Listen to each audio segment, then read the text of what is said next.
Tiger, will these golf clubs be in your bag when you return to play in December? We'll see. I still need to do a little bit more testing. I was getting close to putting them in play earlier this year, but unfortunately my back went out and I had to have back surgery. And then when I came back, I was so limited in what I could do practice-wise. I didn't want to test anything, so I still played with my old stuff. This time around, I'll have a little more time to test it out. I know we're really close. I was so excited about the ball flight. When we moved the CG out, put that little tungsten about 10 millimeters further out, I was excited and shocked to see the ball flight, how much better it went through the wind. What is it for you that determines whether you're ready to make that change? If the club is better than what I've been using, it's in the bag. Period. That's just the way it is. If it's not better, then why put it in the bag? How is your back? How's my back right now? It's a little bit stiff. Sitting and standing all day makes it a little bit stiff. But it's the rehab process. I got to go through that again. Luckily, I didn't do any damage to it. It's no secret, golf's in a bit of trouble. You've seen the same numbers I've seen, both of you have.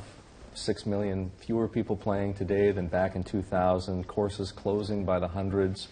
How does that change the way Nike looks at golf? We actually view what's happening in golf right now as an opportunity.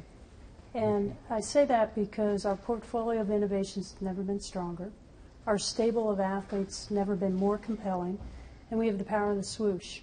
And while in some parts of the world, golf is certainly going through a transition, in other parts of the world, golf is growing. If you look at where there's a growing middle class, you see golf growing.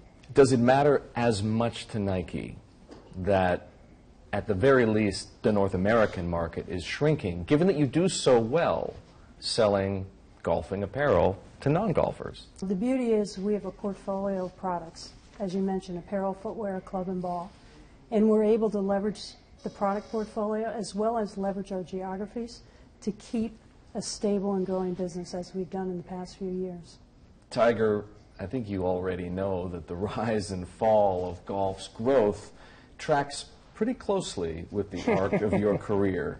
So beyond the Tiger effect, how would you explain the trouble that golf is having attracting young people and in particular young men? I was probably at that age when it started transforming, where the advent of the golf cart really changed the dynamics. We had so many of us were introduced to golf through caddying, working summers and just carrying bags. And most kids now are, they got 2 cell phones, they got 15 batteries, and they're just typing away, doing all the different little things, and they want everything instantaneous. They want things now. Golf is not like that.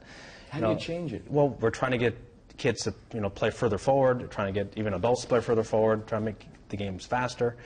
It's just different. Participation it's hard, and it's neat to see other top athletes like say a Michael Jordan play golf. You see Tony Romo, a bunch of the different celebrities, even Steph Curry's got a hell of a game.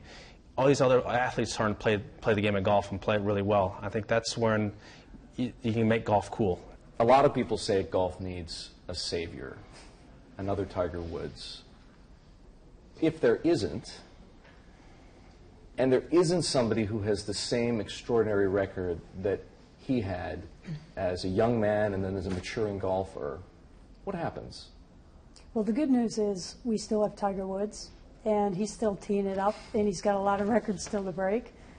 The other good news is we've got a great new generation of young athletes coming along, whether it's a Rory McIlroy and some of the others out there. And you're seeing that energy come through. And you talk about inspiring that next generation. That's part of how you inspire that next generation. When they see the style out on the golf course, the energy this group of new athletes are bringing, and then the way you can amplify that to that generation, that's fun, that creates energy, that lifts up golf.